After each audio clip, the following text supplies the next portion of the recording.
Eu estava cortando o bolo de aniversário da Marina quando Ricardo jogou o envelope marrom na minha frente. Assina logo esse divórcio, minha namorada nova chega em breve. A faca ficou parada no ar. Minha filha de 8 anos tinha o garfo a meio caminho da boca, os olhos arregalados, olhando para o pai como se ele tivesse falado em chinês. Eu senti minha garganta fechar, não de choque, mas de raiva contida, porque eu já sabia.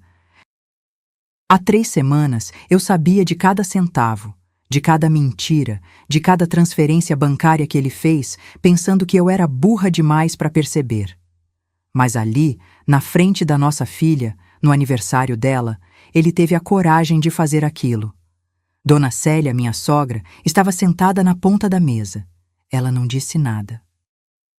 Só apertou o guardanapo com força e olhou para o filho com uma mistura de vergonha e decepção que eu conhecia bem. Era o mesmo olhar que ela tinha quando ele chegava bêbado aos 17 anos. Se você ainda não é inscrito no canal, se inscreve agora porque essa história só vai piorar e melhorar. Peguei o envelope. Dentro, 8 páginas grampeadas, aquele cheiro de papel recém-impresso. Ricardo estava de braços cruzados, rebolando na cadeira com aquela arrogância de quem já ganhou. Ele nem olhou para o papel, nem olhou para Marina, que tinha lágrimas descendo em silêncio. Abri na primeira página. Li rápido, como se estivesse nervosa. Na verdade, eu conhecia cada vírgula daquele documento, cada parágrafo, cada armadilha que eu mesma tinha ajudado a construir. Você quer mesmo fazer isso agora? Perguntei baixinho, ainda segurando a esperança de que ele recuasse. Não por mim, por ela. Eu não tenho tempo para drama, assina logo. Peguei a caneta dele. A Mont Blanc que eu tinha dado de presente no nosso 5º aniversário, gravada com as iniciais dele. Passei o dedo na gravação, senti o metal gelado e rubriquei cada página com calma. Página 1, página 2, página 6. Onde estava a cláusula 5, escondida entre termos técnicos que ele nunca ia ler, porque homem como Ricardo não lê contrato. Ele manda o advogado ler. Mas o advogado dele não tinha visto esse documento antes de eu alterar uma vírgula. Assinei na última página. Olhei para ele. Ricardo pegou o envelope de volta, enfiou no bolso do paletó e se levantou. Pronto, amanhã você recebe a notificação oficial. Ele saiu sem olhar para trás. A porta bateu. Marina desabou no meu colo, soluçando. Eu abracei minha filha, passei a mão no cabelo dela e senti aquele nó no peito. Aquele misto de tristeza e uma estranha sensação de alívio. Porque pela primeira vez em 12 anos eu não ia mais fingir que estava tudo bem. Dona Célia se levantou, veio até mim e segurou minha mão por cima da mesa. Você fez o certo, ela sussurrou. Eu não queria que a vida da minha filha virasse isso, mas eu também não ia deixar que ela crescesse achando que mulher tem que abaixar a cabeça. No dia seguinte, 7 da manhã, o telefone tocou. Era o Dr. Maurício, advogado do Ricardo. Ele estava gritando. A senhora fez o quê com a cláusula 5? Eu sorri sozinha na cozinha, mexendo o café que acabava de passar, sentindo o cheiro forte subindo, e falei com a voz mais calma do mundo. Bom dia, Dr. Maurício. Eu apenas assinei o documento que o seu cliente me apresentou. Silêncio do outro lado. E foi aí que eu percebi. Ricardo tinha acabado de assinar a transferência de uma dívida de R$2.300.000, pro nome dele sozinho. E 3 semanas antes daquele jantar, eu estava organizando a gaveta da mesa dele para Dona Lourdes, a faxineira, poder limpar direito. Ricardo é daqueles que enfia papel em gaveta e nunca mais olha. Eu tirei pilha de cartão de visita velho, recibo de posto de gasolina, uma nota fiscal de jantar que custou 850, num restaurante que a gente nunca foi junto. E então eu vi um recibo amassado jogado no fundo. Transferência bancária de $47. 000 para JB Interiores, Design e Arquitetura. R$47.000. Eu parei com a mão no ar, segurando aquele papel. Meu estômago virou, porque a nossa casa estava do mesmo jeito havia 5 anos.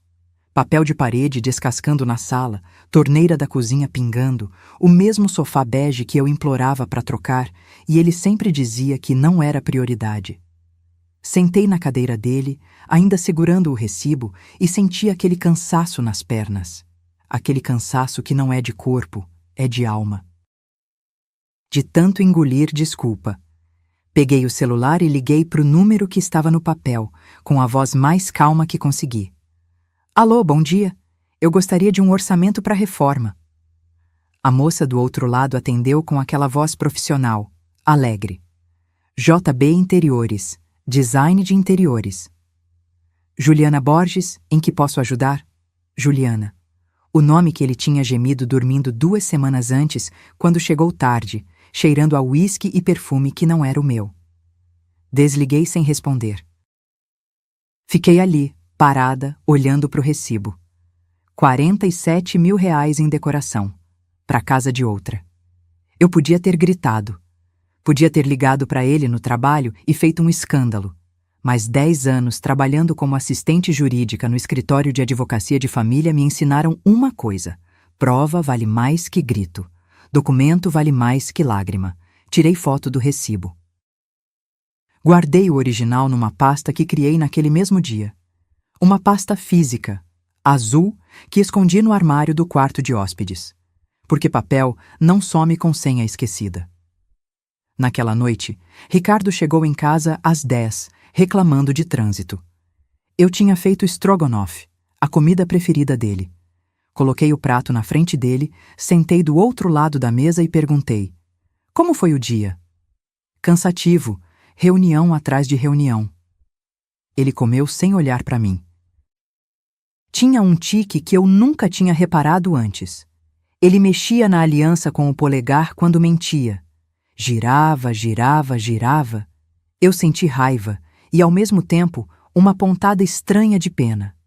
Pena do homem que eu tinha amado e que agora era esse estranho sentado na minha frente, mastigando strogonoff e mentindo sobre onde tinha gasto o dinheiro que era nosso. Marina perguntou de você hoje. Disse que você prometeu ir na apresentação da escola. Ele parou de mastigar. Que dia é? Amanhã. Ah, não vou poder. Tenho um compromisso importante. Importante. Juliana era importante. Marina não. Eu levantei, peguei o prato dele, ainda com comida, e levei para a pia. Fiquei de costas, lavando louça, sentindo a água quente nas mãos e aquela vontade de chorar que eu não ia deixar sair. Eu não queria virar a mulher que investiga o marido. Eu só queria voltar a ser tratada como se eu importasse. Sequei as mãos, virei e falei: tudo bem, eu vou com ela. Ricardo nem levantou os olhos do celular, e foi naquele momento, com ele ali digitando e sorrindo para a tela, provavelmente para ela, que eu tomei uma decisão. Se ele estava planejando me tirar da vida dele, eu ia planejar também. Mas eu precisava saber o tamanho do buraco antes de agir. E descobri que 47 mil era só o começo. Passei os 3 dias seguintes montando um quebra-cabeça. A pasta azul foi ficando gorda. Extratos bancários que eu pedi no aplicativo do banco. Nossa conta era conjunta. Ele nunca imaginou que eu checava.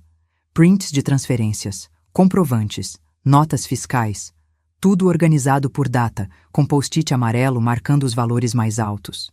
Eu fazia isso de noite, depois que Marina dormia, sentada no chão do quarto de hóspedes com a pasta aberta no colo e uma xícara de chá de camomila esfriando do lado.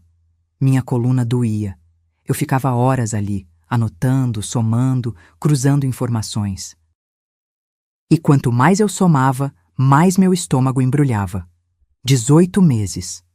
Em 18 meses, Ricardo tinha transferido 2.300.000 reais da nossa conta conjunta para uma conta empresarial que eu nunca tinha ouvido falar. RJ Participações Ltda. 2.300.000. Dinheiro da herança da minha mãe, que tinha morrido 3 anos antes e deixado a casa dela para mim. Dinheiro que a gente vendeu porque Ricardo disse que era melhor investir. Dinheiro que eu coloquei na conta conjunta porque confiava. Eu senti a boca secar. Fui até a cozinha, enchi um copo d'água, bebi de uma vez e olhei pela janela. Lá embaixo, o porteiro estava varrendo a calçada. Vida normal, enquanto a minha desmoronava em silêncio. No dia seguinte, no intervalo do almoço no escritório, pesquisei RJ Participações na Receita Federal. A empresa existia. Aberta havia 2 anos. Sócios: Ricardo Mendes Albuquerque e Juliana Borges da Silva. O endereço registrado da empresa? Rua das Acácias, 428, AP 702. Joguei no Google Maps. Um prédio novo, moderno, na Barra. Vidros espelhados, portaria com segurança. O tipo de lugar que Ricardo sempre disse que era ostentação desnecessária. Ele tinha montado uma empresa com a amante, com o meu dinheiro. Voltei para casa naquele dia e fiz algo que não fazia havia anos. Parei na padaria e comprei pão francês quentinho, daqueles que você segura e queima a mão. Cheguei, passei manteiga, sentei com Marina na mesa da cozinha e comi em silêncio, ouvindo ela falar da prova de matemática. Eu precisava daquilo, daquele momento pequeno, daquela normalidade. Porque por dentro eu estava quebrada. Não pela traição, eu já sabia da traição, mas por perceber que ele tinha me roubado, friamente, metodicamente. Durante 1 ano e meio, eu não sabia se o que doía mais era a mentira ou descobrir que eu tinha sido tão fácil de enganar. Naquela noite, quando Ricardo chegou, ele estava diferente, mais atencioso. Trouxe sorvete de sobremesa, Häagen-Dazs, o caro, que ele dizia ser desperdício de dinheiro. Pensei em você, ele disse, com aquele sorriso. Eu olhei para ele e vi um estranho tentando me conquistar de novo. Ou pior, tentando me manter calma enquanto preparava o golpe final. Ele tinha medo. Medo de que eu desconfiasse. Medo de que eu mexesse nas contas. Por isso, o sorvete. Por isso, o sorriso. Comi uma colherada. Chocolate belga, doce demais. Obrigada, eu disse. Ele relaxou. Achou que tinha me comprado por R$ 39,90. Mas naquela mesma noite, enquanto ele dormia, voltei para o quarto de hóspedes, abri a pasta azul e escrevi no topo da primeira folha, com caneta vermelha: plano: como fazer ele devolver tudo sem destruir as provas. E foi aí que eu lembrei. Dona Célia, minha sogra, tinha me ligado na semana anterior pedindo para conversar. E eu tinha desmarcado. Desmarquei com Dona Célia num café pequeno perto da casa dela, longe do bairro onde a gente morava. Lugar simples, com toalha de plástico xadrez e bolo de fubá na vitrine. Cheguei primeiro. Pedi um pingado e fiquei mexendo na xícara, vendo o açúcar derreter, tentando adivinhar o que ela ia dizer. Esperava sermão, aquela conversa clássica de sogra. Casamento tem altos e baixos, homem é assim mesmo, você precisa ter paciência. Quando ela entrou, de bolsa grande no braço e lenço no pescoço, eu senti aquele aperto no peito. Dona Célia sempre foi elegante, mesmo para os 72 anos. Mas naquele dia ela parecia cansada, olheiras fundas, boca apertada. Sentou na minha frente, pediu um café preto, sem açúcar, do jeito que ela sempre tomou, e ficou me olhando em silêncio por uns 5 segundos que pareceram 5 horas. Então ela disse: eu sei que meu filho está com outra. Senti minha garganta fechar. Não esperava isso. E eu sei que você não merece. Ela abriu a bolsa, tirou um pendrive pequeno, prateado, e colocou na mesa entre nós duas. Empurrou na minha direção com a ponta do dedo, como quem entrega uma arma. O que é isso? Perguntei baixinho. Documentos da RJ Participações, contratos, transferências, tudo que você vai precisar. Eu peguei o pendrive. Estava gelado na minha mão. Por quê? Dona Célia suspirou. Tirou os óculos, limpou com a ponta do lenço e colocou de volta. Quando olhou para mim de novo, tinha lágrimas nos olhos. Porque ele fez isso antes. Como assim? No primeiro casamento, a Patrícia. Ele tinha 26 anos, ela 24. Casaram, tiveram uma conta conjunta. E quando ela descobriu que ele estava com outra, Ricardo esvaziou tudo. Deixou ela sem 1 centavo, sem nada. Eu senti o café subir ácido na garganta. Eu não sabia que ele tinha sido casado antes. Porque ele não conta. Ele tem vergonha, ou deveria ter. Dona Célia mexeu no café, mas não bebeu. Patrícia nunca mais quis saber de homem, até hoje, e eu nunca perdoei meu filho por isso. Mas eu não fiz nada na época. Eu deveria ter feito. Ela segurou minha mão por cima da mesa. A mão dela estava quente, áspera, de quem lavou muita louça na vida. Mas agora eu tenho uma neta, e se o Ricardo destruir você financeiramente, quem vai sofrer é a Marina. Ele não pensa nisso. Nunca pensou em ninguém além dele mesmo. Eu não queria que a sogra do meu marido fosse minha aliada numa guerra. Mas às vezes, a vida te dá as armas mais estranhas. Ele aprendeu isso com o pai? Perguntei. Dona Célia fechou os olhos. Aprendeu. O Mário era assim, infiel, mentiroso, egoísta. Eu aguentei 30 anos porque achei que mulher tinha que aguentar. E olha no que deu. Criei um filho igualzinho. Ela apertou minha mão com mais força. Não repete o meu erro. Não deixa a Marina crescer achando que isso é normal. Eu chorei ali, no meio daquele café vagabundo, segurando a mão da minha sogra e sentindo um alívio estranho. Porque pela primeira vez em semanas, eu não estava sozinha. Dona Célia apagou os cafés. A gente saiu juntas. Na porta, ela me abraçou. Um abraço apertado, daqueles que a gente dá quando sabe que a outra pessoa está prestes a entrar numa guerra. Ele vai tentar te fazer de boba. Vai tentar te apressar, te pressionar. Não cede. Não vou. Ela sorriu tristeza. Você é mais forte que a Patrícia e mais esperta. Usa isso. Quando cheguei em casa, Marina estava fazendo lição de casa na mesa da sala. Olhou para mim e perguntou: Mãe, você tá bem? Seus olhos estão vermelhos. Passei a mão no cabelo dela. Estou, amor, só cansada. Fui pro quarto de hóspedes, tranquei a porta e conectei o pendrive no notebook. 37 arquivos, contratos assinados, extratos detalhados, notas fiscais. Tudo em nome da RJ Participações.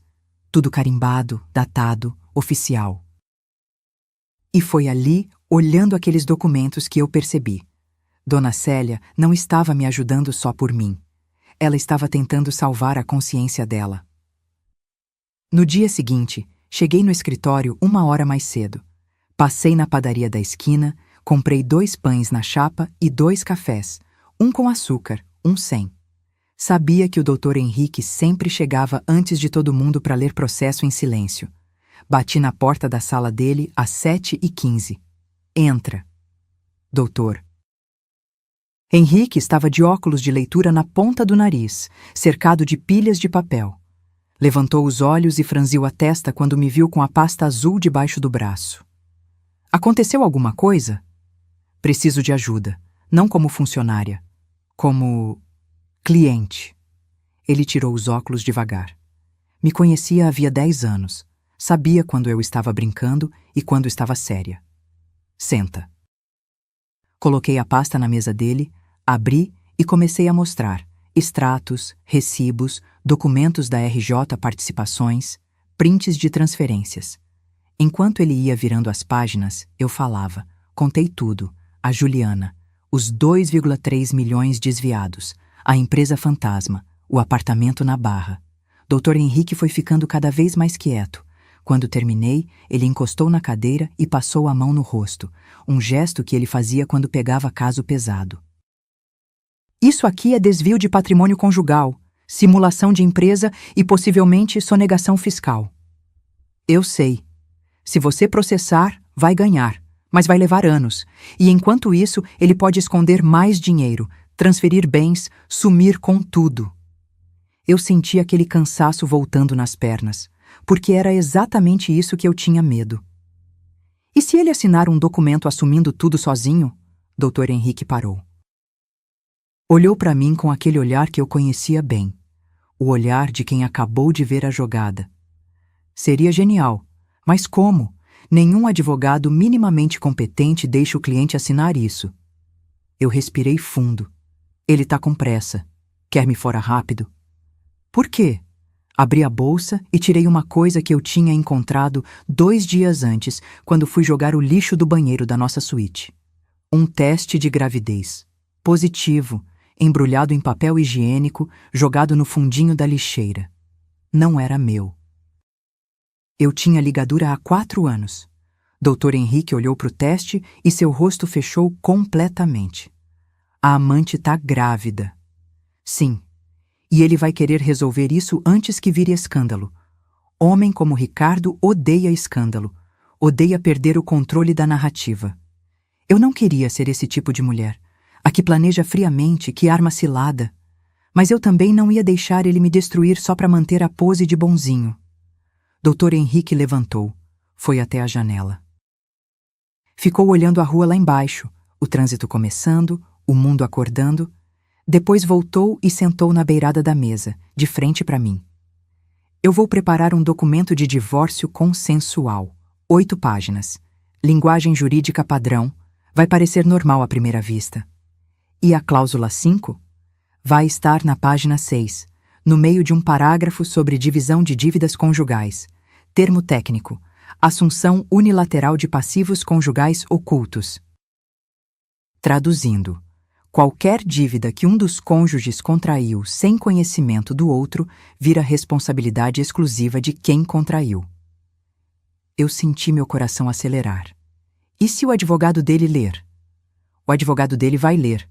Mas se o Ricardo estiver com pressa, se ele achar que você está destroçada demais para reagir, ele pode assinar sem esperar a revisão final. Homens arrogantes sempre acham que mulher não entende de documento. Eu sorri sem alegria. Ele acha mesmo. Doutor. Henrique colocou a mão no meu ombro. Um gesto paternal. Você tem certeza? Porque isso não tem volta. Se ele assinar, você vai ter munição para destruir ele financeiramente. Pensei na Marina chorando no jantar. Pensei nos 2,3 milhões. Pensei na Juliana grávida, morando num apartamento pago com a herança da minha mãe. Tenho certeza. Ele pegou uma caneta e anotou num post-it. Cláusula 5. Passivos ocultos. E foi naquele momento, vendo ele escrever aquelas palavras, que eu percebi. Eu não estava só planejando um divórcio. Estava planejando uma emboscada. Passei as 2 semanas seguintes fazendo o melhor papel da minha vida. Chorava no banho com a porta entreaberta para ele ouvir. Deixava lenço usado em cima da cama. Parava de comer na frente dele. Empurrava o prato, mexia na comida, suspirava fundo. Uma noite, quando ele chegou tarde, eu estava na sala, de pijama velho, assistindo novela repetida com os olhos vermelhos de tanto esfregar com água. Ele passou direto, nem olhou. Eu me levantei cambaleando, segurei no batente da porta e sussurrei. Ricardo, a gente não pode conversar, repensar isso? Ele parou, virou, e tinha aquele brilho nos olhos, o brilho de quem já ganhou. Você vai ter que aceitar. Eu já decidi. Abaixei a cabeça. Deixei o ombro cair. Fiz tudo o que ele esperava de uma mulher arrasada. Ele subiu para o quarto assobiando. Mentir para quem você amou é mais cansativo do que parece, porque cada lágrima falsa te lembra das lágrimas verdadeiras que você engoliu durante anos. Até minha amiga Fernanda, que sabia de tudo, quase acreditou. Me ligou no meio da semana. Amiga, você tá bem? Você parece acabada. É porque eu tô acabada, respondi. Mas não do jeito que ele pensa. No trabalho, Dr. Henrique foi montando o documento. Me mostrava versão por versão. A cláusula 5 estava escondida na página 6, parágrafo 3, entre termos como meação, adjudicação de bens e quitação mútua de débitos. Quem não fosse do ramo ia achar que era só mais um parágrafo técnico chato. Mas aquelas 3 linhas diziam, em outras palavras, qualquer dívida contraída por um dos cônjuges sem conhecimento ou consentimento do outro, incluindo empréstimos, financiamentos, sociedades empresariais ou desvios de patrimônio, fica sob responsabilidade exclusiva de quem a contraiu, sem direito a ressarcimento ou divisão. Está perfeito, eu disse. Dr. Henrique imprimiu. 8 páginas. Grampeou. Colocou num envelope pardo. Só falta uma coisa, ele disse. Você precisa que ele entregue isso para você. Não pode vir de você. Tem que ser iniciativa dele. Eu sabia, e eu sabia exatamente como fazer. Naquela noite, fui para casa e preparei o jantar favorito dele. Picanha mal passada, arroz de alho, farofa. Coisa que eu não fazia havia meses. Quando ele chegou, a casa estava cheirando a carne grelhada. Ricardo parou na porta da cozinha, desconfiado. O que é isso? Fiz janta. Pensei que, sei lá, a gente podia comer junto, por causa da Marina. Ele relaxou. Achou que eu tinha quebrado. Achou que estava aceitando. Jantamos em silêncio. Marina estava no quarto fazendo lição. Eu servi sobremesa, pudim de leite que a mãe dele ensinava a fazer. Ele comeu 2 fatias. Tá bom, ele disse, quase como elogio. Eu limpei a garganta. Quando você vai... Quando a gente vai resolver isso oficialmente? Ricardo girou a aliança no dedo. O tique dele quando mentia. Ou quando estava tramando. Logo, semana que vem no máximo. No aniversário da Marina? Ele deu de ombros. É só assinar um papel, não precisa ser dramático. Levantei, recolhi os pratos. Senti vontade de jogar aquele prato na cara dele, mas respirei fundo, levei tudo para a pia e lavei com água bem quente, deixando a mão queimar de propósito. Dor física era mais fácil de controlar que dor de raiva. No dia seguinte, Dr. Henrique me ligou. Ele pediu o documento. Meu coração parou. Como assim? O advogado dele, doutor Maurício, me ligou pedindo uma minuta de divórcio consensual. Disse que o cliente está com pressa e quer resolver logo. Eu sorri sozinha no escritório. Manda. E foi aí que eu entendi. Ricardo estava tão apressado em se livrar de mim que nem esperou eu pedir o divórcio. Ele mesmo acelerou a própria armadilha. O bolo de aniversário da Marina tinha 8 velhinhas cor-de-rosa. Ela tinha pedido tema de unicórnio. A gente estava numa pizzaria simples, aquela do shopping que ela adorava desde pequena, com mesa redonda de fórmica e guardanapo de papel. Eu tinha acabado de acender as velas quando Ricardo chegou. Atrasado, como sempre. Dona Célia já estava sentada. Marina tinha convidado 2 amiguinhas da escola.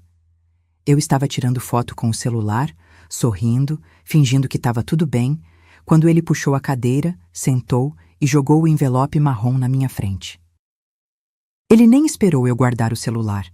Assina logo esse divórcio, minha namorada nova chega em breve. O barulho da pizzaria sumiu. As crianças pararam de rir. A amiguinha da Marina deixou o refrigerante cair, o líquido espalhando na mesa, pingando no chão. Marina ficou congelada, o garfo no ar, os olhos arregalados, olhando para o pai como se ele tivesse batido nela. Senti minha boca secar, meu coração batendo tão forte que doía no peito. Mas não era nervoso. Era raiva pura, concentrada, fervendo. Ele fez isso na frente da nossa filha, no aniversário dela, com testemunhas. Dona Célia apertou o guardanapo com tanta força que os nós dos dedos ficaram brancos, mas não disse nada. Ela sabia que isso era parte do plano. Dele, não meu. Ele estava tão desesperado, tão arrogante, que nem conseguia esperar. Peguei o envelope com as 2 mãos. Abri, devagar. 8 páginas grampeadas, cheiro de papel novo, logotipo do escritório do Dr. Maurício no topo. Fingi que estava lendo rápido, mas eu conhecia cada vírgula, cada parágrafo, cada armadilha. Página 1, divisão de bens. Página 2, guarda compartilhada. Página 6, parágrafo 3, cláusula 5. Você quer mesmo fazer isso agora? Sussurrei, olhando para ele. Aqui? Ricardo cruzou os braços. Tinha aquele sorriso de canto de boca, o sorriso de quem já ganhou, de quem está assistindo o adversário se ajoelhar. Eu não tenho tempo para drama. Assina logo. Olhei para Marina. Minha filha estava com lágrimas descendo, quietas, tentando não fazer barulho. As amiguinhas dela olhavam para o chão, constrangidas. Eu podia ter me levantado, Podia ter rasgado aquele papel na cara dele. Podia ter gritado. Mas eu respirei fundo. Peguei a caneta que ele tinha deixado em cima da mesa.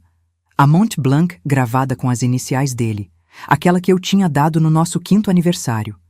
Passei o dedo na gravação. O metal estava gelado. Pensei em todos os contratos que eu tinha visto passar por aquele escritório em 10 anos.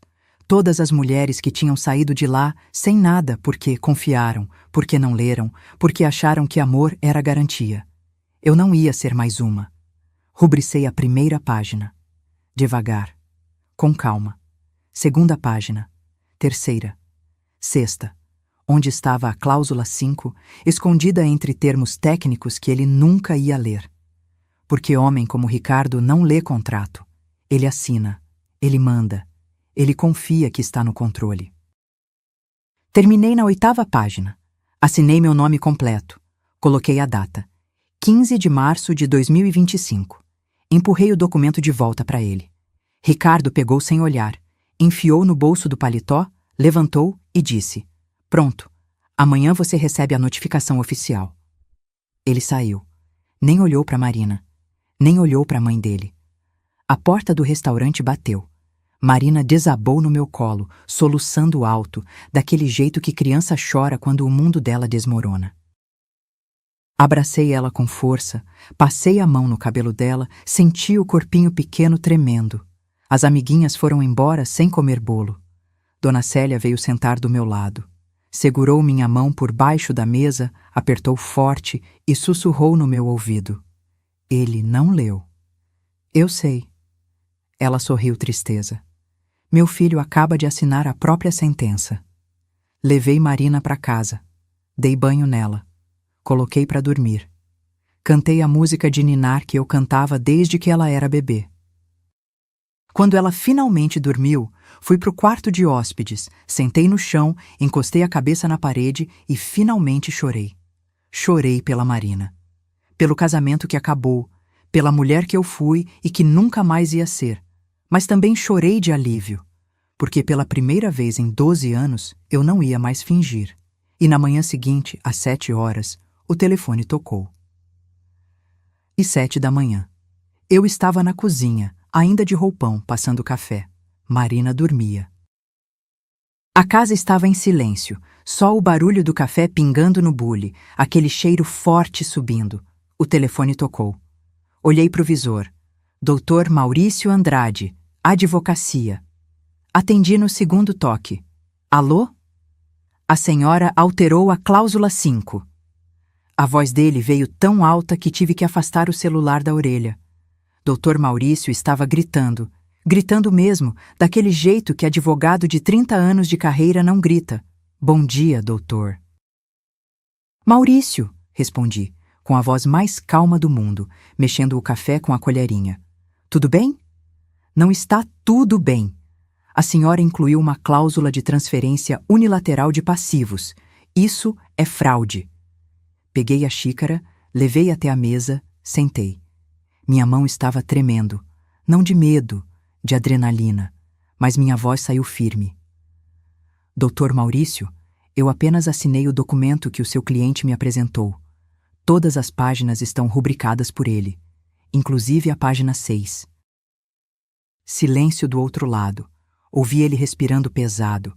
Ouvi papel sendo folheado. Depois, um palavrão baixinho. A senhora sabia o que estava fazendo. Eu trabalho há 10 anos em escritório de advocacia de família, doutor. Eu sei ler um contrato. Mais silêncio. Desta vez, mais longo. Mas o Ricardo não sabia sobre os 2.300.000 reais. Bebi um gole de café. Estava quente demais, queimou a língua, mas não reclamei. Exatamente, doutor Maurício. Ele não sabia que eu sabia. Ouvi a cadeira dele rangendo do outro lado. Ele devia estar passando a mão no rosto, igual o doutor Henrique fazia quando pegava caso complicado. A senhora está dizendo que ele desviou esse dinheiro?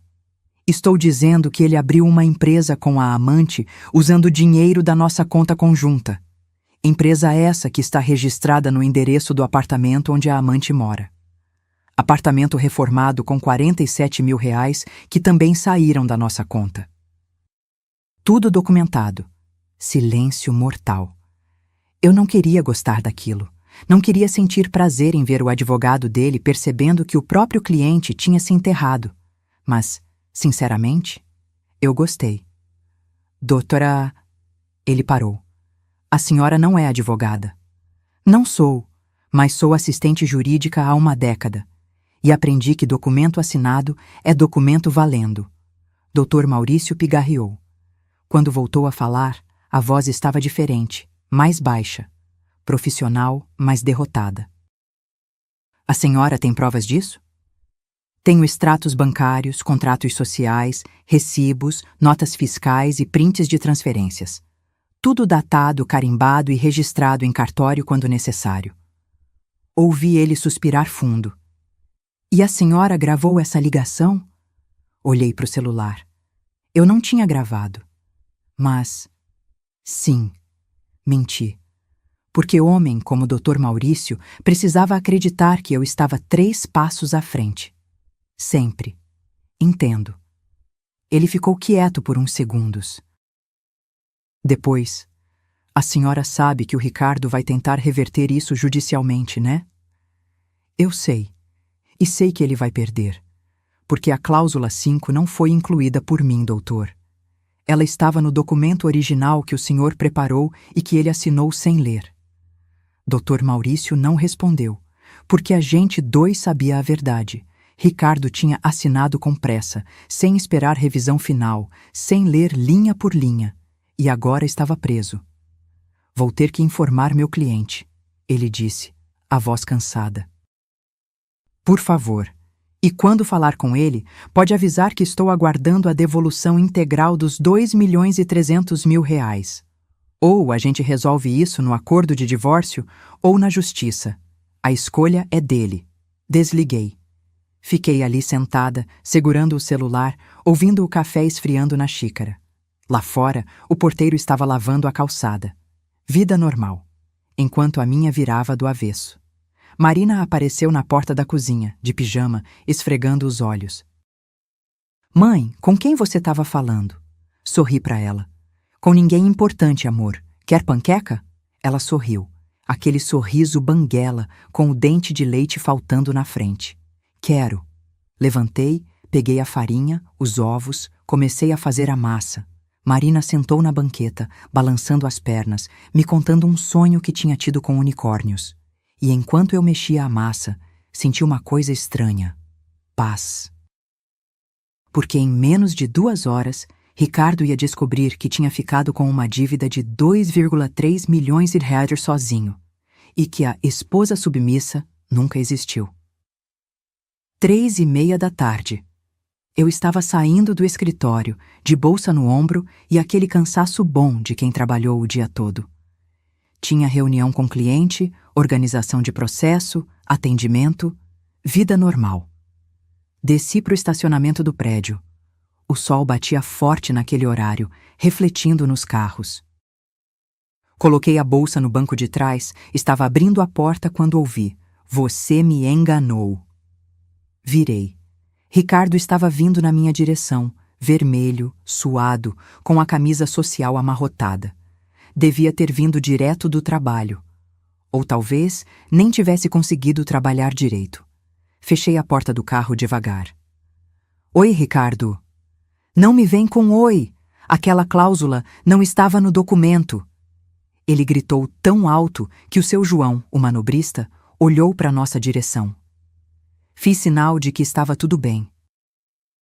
Seu João hesitou, mas voltou para o postinho dele. Ricardo chegou perto demais. Senti o bafo dele. Café amargo, cigarro. Ele devia estar fumando de novo, coisa que tinha parado havia anos. Estava sim, Ricardo. Página 6, parágrafo 3. Peguei o celular, abri o e-mail que Dr. Maurício tinha me mandado 3 semanas antes. O documento original, com data e hora de envio. E mostrei para ele. Ele olhou. Ficou pálido. Você me ferrou. Eu me protegi. Eu vou ter que pagar 2.300.000 reais sozinho." Encostei no carro. Senti a lataria quente nas costas. Cruzei os braços. Não, amor. Usei o amor de propósito, com veneno. Você vai ter que devolver os 2.300.000 que desviou.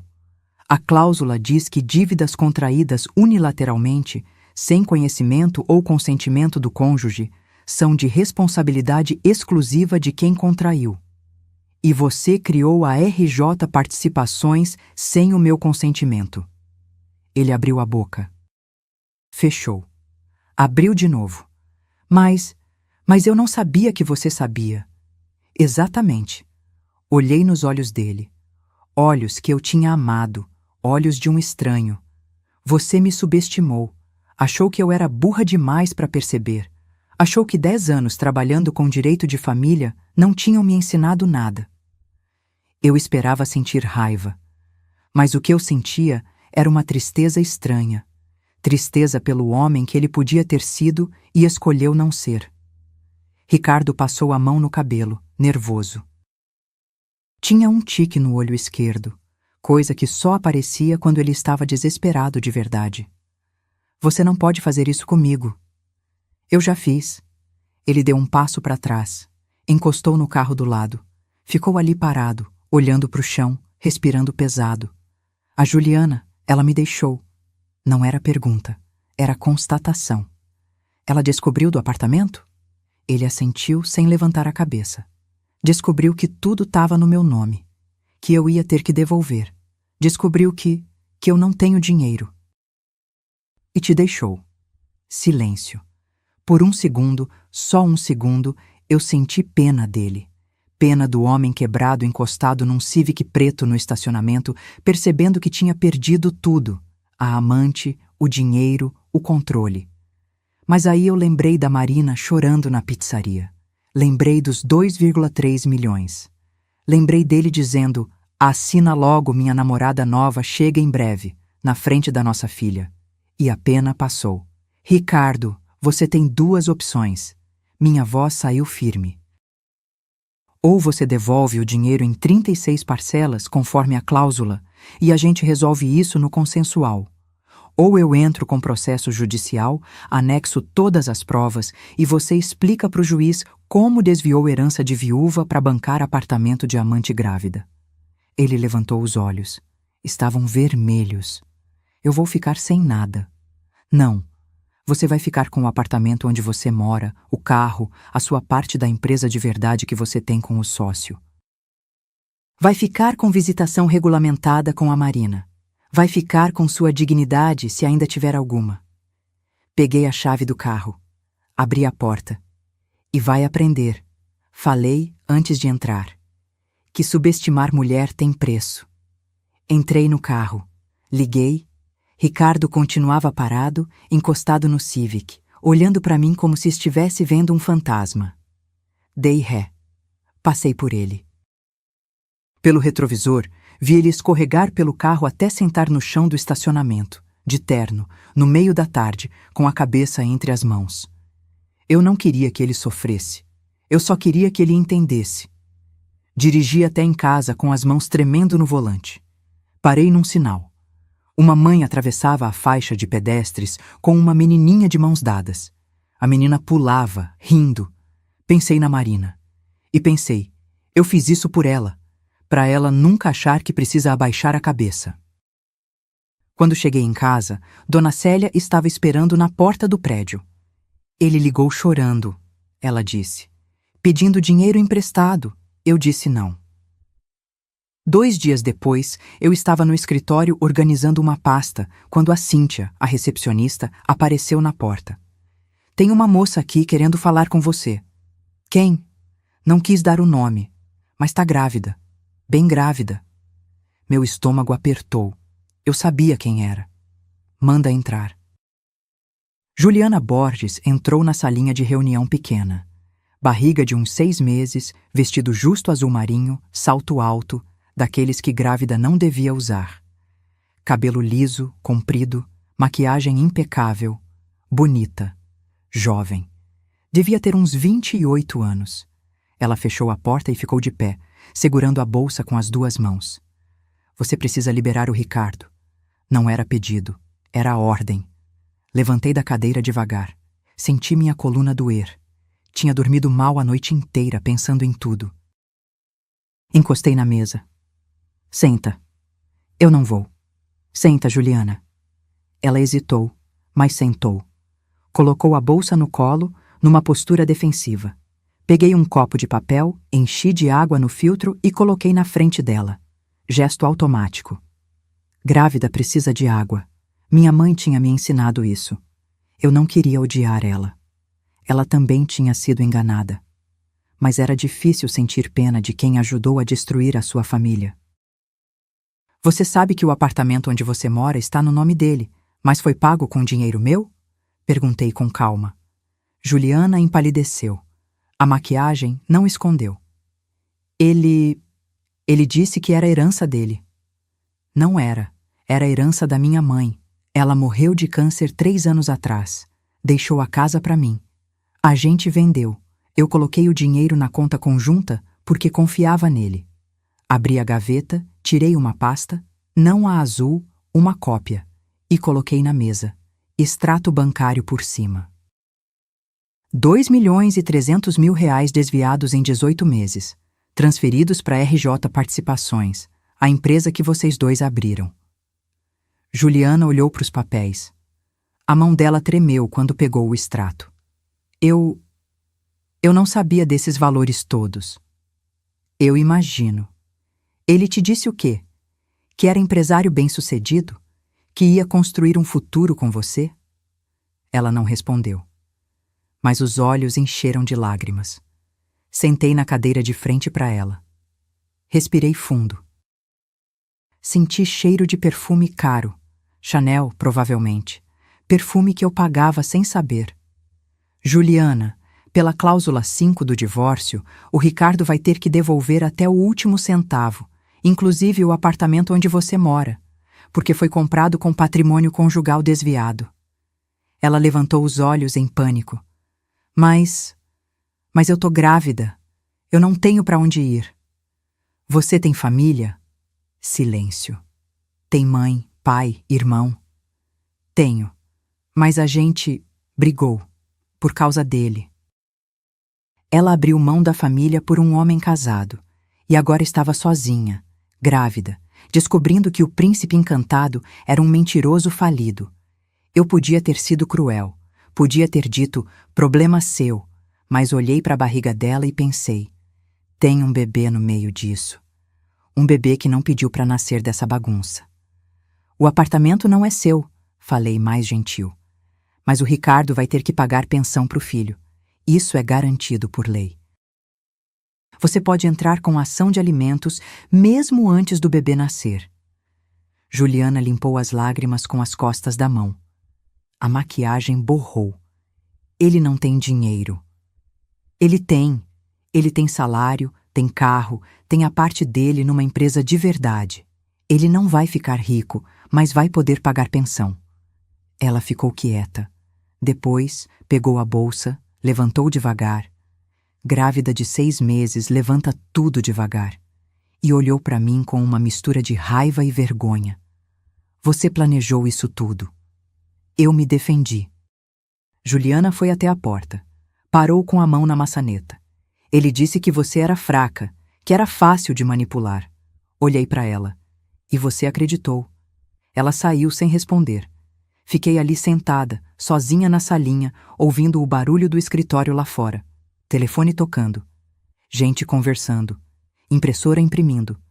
Peguei o copo de água que tinha dado para ela. Estava inteiro. Ela nem tocou. 2 horas depois, Ricardo me ligou. A voz estava quebrada. A Juliana me deixou. Mas, Monte, naquela noite, Marina não quis jantar. Ficou trancada no quarto dela desde que voltou da escola, com a porta fechada, música baixinha tocando. Bati de leve. Amor, posso entrar? Silêncio. Depois, pode. Entrei. Ela estava deitada na cama, de bruços, abraçando o travesseiro. Aquele travesseiro de unicórnio que a gente tinha comprado juntas no shopping, 2 anos atrás, num dia feliz que parecia de outra vida. Sentei na beirada da cama. Passei a mão nas costas dela, devagar, do jeito que sempre fazia quando ela era pequena e não conseguia dormir. O que foi, meu amor? Marina virou o rosto. Os olhos estavam vermelhos. Mãe, por que você deixou o papai te humilhar naquele jantar? A pergunta me pegou desprevenida. Senti um aperto no peito, daqueles que dói físico mesmo. O que você quer dizer? Ela se sentou, abraçou os joelhos. Você deixou ele gritar com você. Deixou ele falar daquele jeito, na frente de todo mundo. Por quê? Respirei fundo. Senti cheiro de shampoo de morango. O shampoo dela, que ela insistia em usar mesmo sendo de criança pequena. Como é que eu explico para uma menina de 8 anos que às vezes você precisa se fazer de fraca para poder ser forte depois? Levantei, fui até o armário dela e peguei uma coisa que guardava lá em cima, num lugar que ela não alcançava. O álbum de fotos do casamento. Sentei de novo na cama, abri o álbum no colo. Nós duas olhamos juntas. Página 1. Eu de vestido branco, ele de terno cinza, sorrindo na frente da igreja. Página 5. O primeiro beijo de casados. Página 12. A gente cortando o bolo com aquele sorriso bobo de quem acha que vai ser para sempre. Você sabe o que é isso? Perguntei. Seu casamento. É. E sabe o que eu achava quando casei com ele? Marina balançou a cabeça. Eu achava que amor era suficiente, que se eu fosse uma boa esposa, uma boa mãe, se eu cuidasse bem da casa e da família, tudo ia dar certo. Virei a página. Foto da lua de mel em Maceió.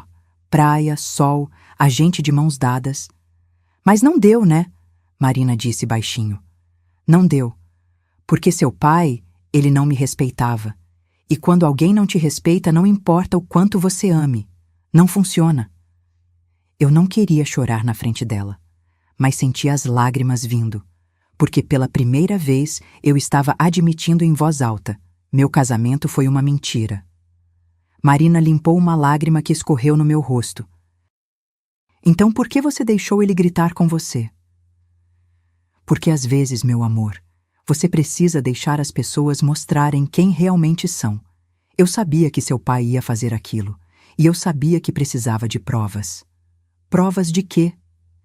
De que ele não me respeitava, e não respeitava você. Fechei o álbum, coloquei de lado, segurei as 2 mãos dela. Marina, escuta bem o que eu vou te falar, tá? Porque é importante. Ela assentiu, os olhos grandes fixos em mim. Nunca, nunca mesmo deixa ninguém te tratar mal só porque você ama essa pessoa. Amor não dói. Amor não humilha. Amor não rouba. Se alguém te faz sentir pequena, você levanta a cabeça e vai embora. Entendeu? Mas você ficou tantos anos. Fiquei. Porque eu tinha medo. Medo de ficar sozinha, de não conseguir cuidar de você, de decepcionar as pessoas. Respirei fundo. Mas eu aprendi uma coisa, amor. É melhor estar sozinha com dignidade do que acompanhada sentindo vergonha. Marina me abraçou. Forte. Daquele jeito que criança abraça quando não sabe o que dizer, mas quer que a mãe saiba que entendeu.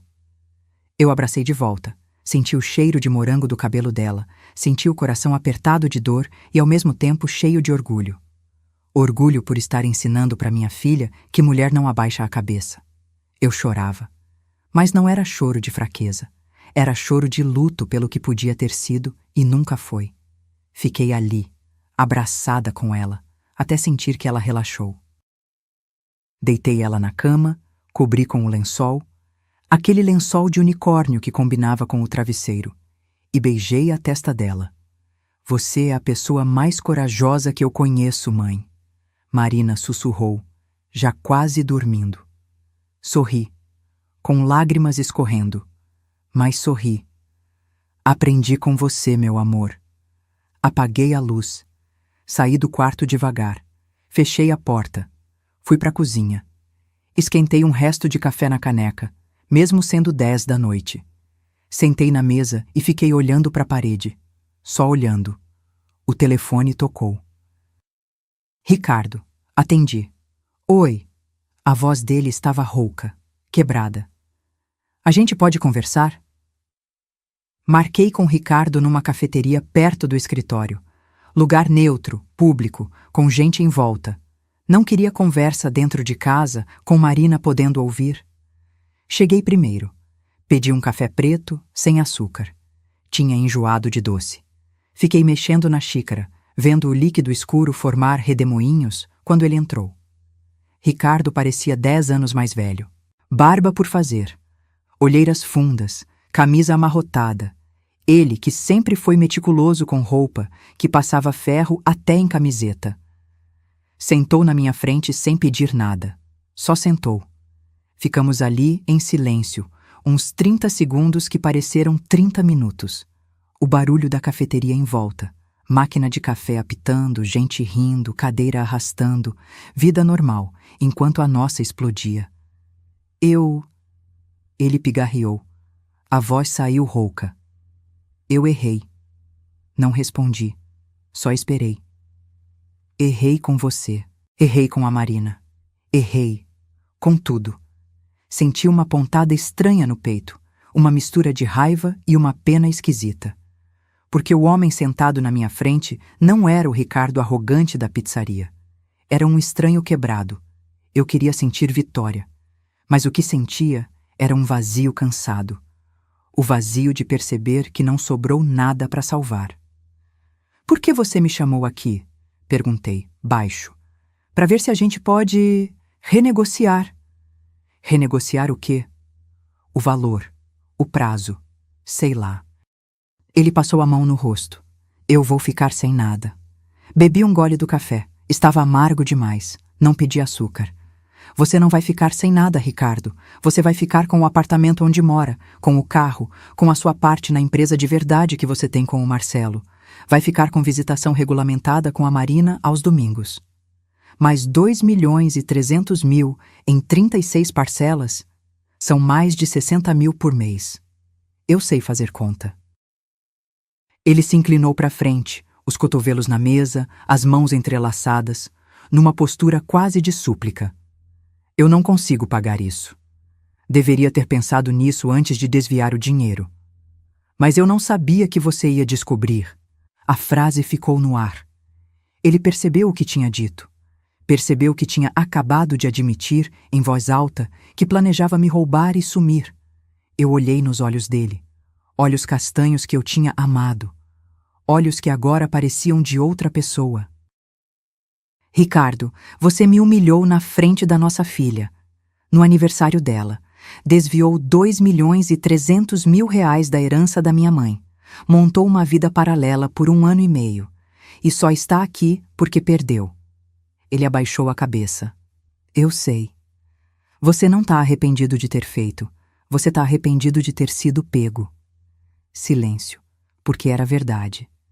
Vi uma lágrima cair no tampo da mesa. Ricardo estava chorando, sem fazer barulho, sem drama, só chorando. Parte de mim queria estender a mão, tocar no braço dele, dizer, vai ficar tudo bem.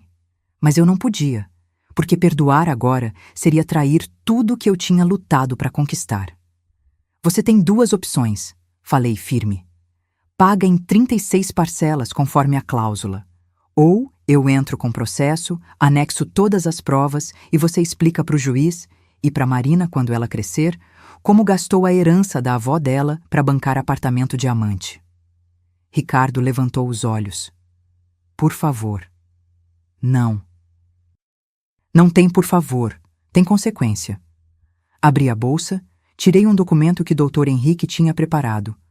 Contrato de parcelamento da dívida. 3 páginas. Letra miúda. Tabela com valores, datas, juros de 1% ao mês. Coloquei na frente dele. Assina. Ricardo pegou o papel com a mão tremendo. Leu a primeira página. Começou a ler a segunda, mas desistiu no meio. Cansaço, derrota, ou simplesmente o mesmo padrão de sempre. Não ler o que assina. Peguei uma caneta da bolsa. Não a Montblanc. Uma caneta comum. Bique azul. Ele assinou. 3 páginas. Rubricou, datou. Guardei o documento na bolsa. Primeira parcela vence dia 5 do mês que vem. R$ 63.889. Ricardo encostou na cadeira. Parecia menor, encolhido.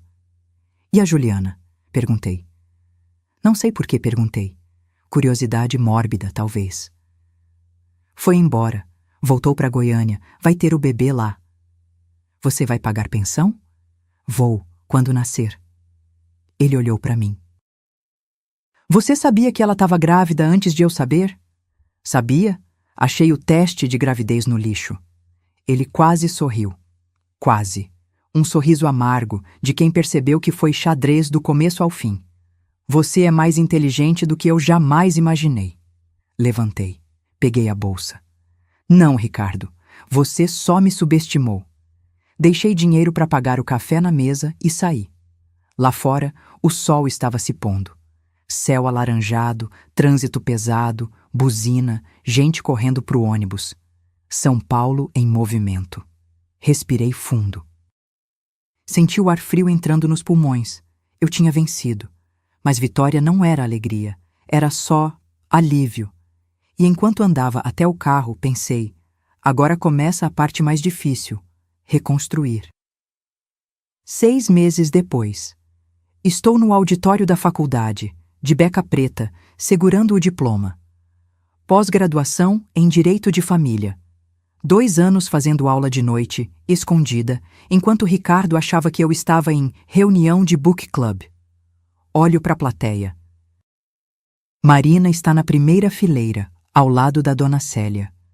Minha filha está com um vestido amarelo, sorrindo com aquele sorriso banguela que agora tem dente novo crescendo. Ela faz sinal de positivo com a mão. Eu sorrio de volta, sentindo os olhos arderem. Eu não sabia se ia conseguir chegar até aqui. Teve noite que pensei em desistir, em aceitar ser só a ex-mulher do Ricardo. Mas olhando para Marina, eu lembrei. Exemplo se dá, não se fala. Doutor. Henrique está sentado 3 fileiras atrás, de terno cinza. Aquele sorriso discreto de orgulho. Depois da cerimônia, na porta do auditório, ele me puxa de lado. Parabéns, doutora Andréia. Sorrio. Doutora, ainda sou estranho. Obrigada, por tudo. Eu tenho uma proposta, ele diz, sério. Sociedade no escritório, 20%. Você cuida da área de direito conjugal.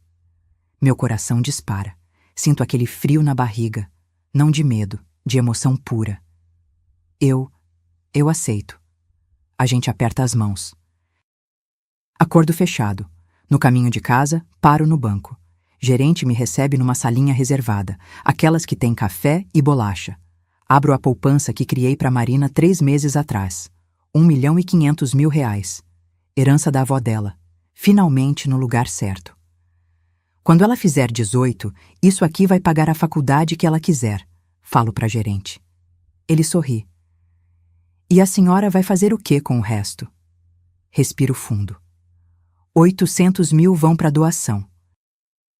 Abrigo de mulheres vítimas de violência econômica. Assino os papéis. Autorização de transferência. Comprovante.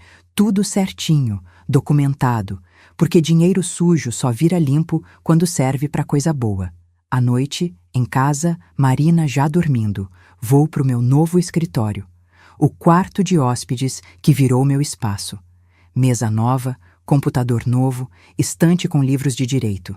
E na mesa, num porta-canetas de cristal que Dona Célia me deu de presente de formatura, está ela, a caneta Montblanc. Aquela que eu dei pro Ricardo no 5º aniversário de casamento. Aquela que ele usava para assinar contratos importantes. Aquela que eu usei para rubricar o divórcio que ele nem leu. Pego a caneta. Sinto o peso dela na mão. O metal gelado.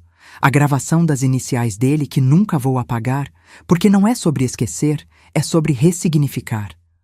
Abro o caderno novo, capa dura, preta, cheirando a papel fresco, e escrevo na primeira página: Lições que aprendi. 1.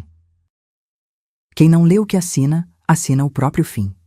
2. Mulher subestimada é mulher perigosa.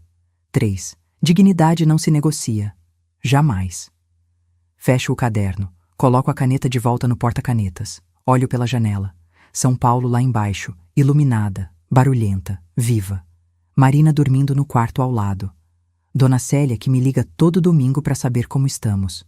Doutor Henrique que acreditou em mim. Fernanda que nunca duvidou. Eu não estou sozinha. Nunca estive. A vida que eu construí agora é minha. E ninguém vai tirar isso de mim. E quando Marina me perguntou, semana passada, o que eu aprendi com tudo isso, eu disse que recomeçar não é falhar, é escolher não aceitar migalha quando você merece a mesa inteira. E você? Já passou por uma situação onde precisou se defender de quem amava? Conta aqui nos comentários. Se essa história tocou seu coração, deixa seu like, se inscreve no canal e ativa o sininho para não perder as próximas. E me conta, de onde você está assistindo essa história? Um abraço e lembra, você é mais forte do que imagina.